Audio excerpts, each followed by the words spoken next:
So every mammal you can possibly think of lives in this city. There are different districts. They have for the polar animals, we have Tundra Town. For the rainforest animals, we have the Rainforest District.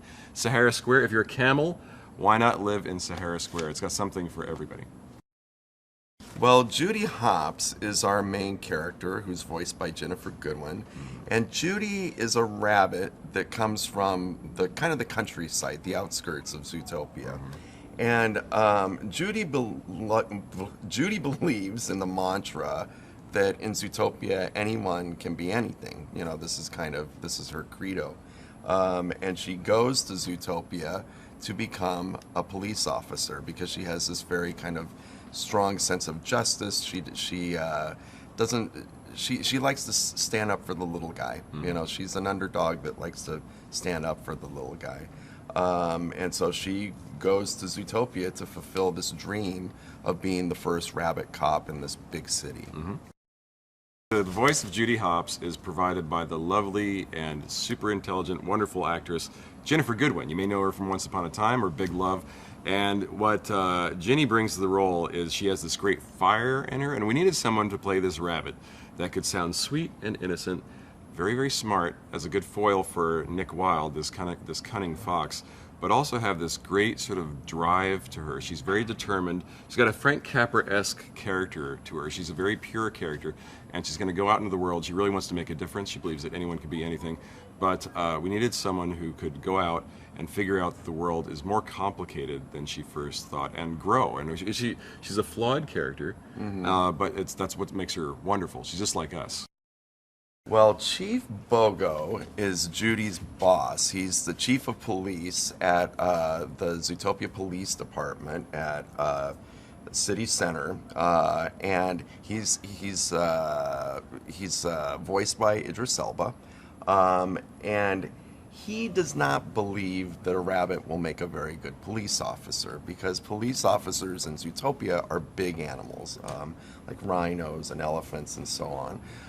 So he's not mean, you know. He just doesn't think that a rabbit will be able to have the back of a bigger, you know, police officer. So he believes that she belongs in something a little, you know, slower paced, like parking duty. So he makes Judy a meter maid for the ZPD. And this does not go down well with Judy, and she decides that she's going to kind of do everything she can to earn his respect, you know, so she can become that real cop that she dreams of.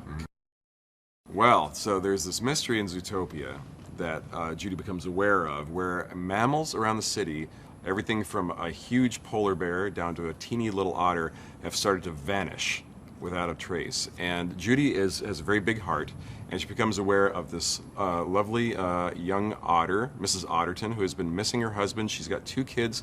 This wonderful husband has disappeared, has been gone for 10 days, and Judy steps up, does what a good cop should do, and says, I'm going to help you find your missing otter husband. And in doing that, she discovers that this case is much deeper and much scarier than she originally thought. Well, Nick Wilde is a fox. He's a native Zootopian and kind of a jaded Zootopian. And he believes that in Zootopia, we are who we are. You know, he was born a fox. Everyone just sees him as a sly, shifty fox, and he'll die a sly, shifty fox.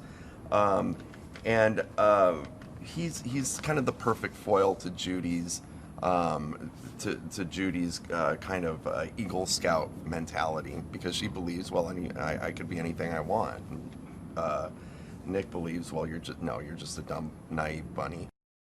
Well, Jason brings just a incredible sense of humor and comedy to the character of Nick, because Nick, his dialogue, he has to say some pretty cutting things, you know, to Judy to kind of knock her down a few pegs. And Jason is perfect at taking the most biting, cynical dialogue and make you love him saying it, you know.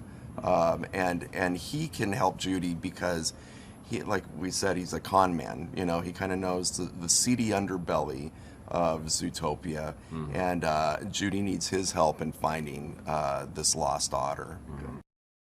Well, so in doing research into the film, did about 8 months of research, we came across a very interesting proportion in nature. And mammal animals, it is 90% prey animals to 10% predators. We thought, wow, that's very interesting. And what if you had animals that had evolved but hadn't quite put that predator-prey fear that they have of each other completely behind them? And that's why we have a predator animal and a prey animal, Nick Wilde and Judy Hopps, fox and rabbit, as buddies in this movie, because they have a lot to learn about each other. And I think what's great about the film is that it really encourages the characters to learn about characters that are so different from them.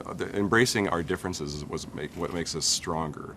And knowing that groups aren't always going to get along, and knowing that these problems exist out in the world, and realizing that making the biggest changes actually start with yourself. That's a very, very strong theme in the movie. And also realizing that there sometimes aren't easy answers. I think we're very proud of the film that it says that.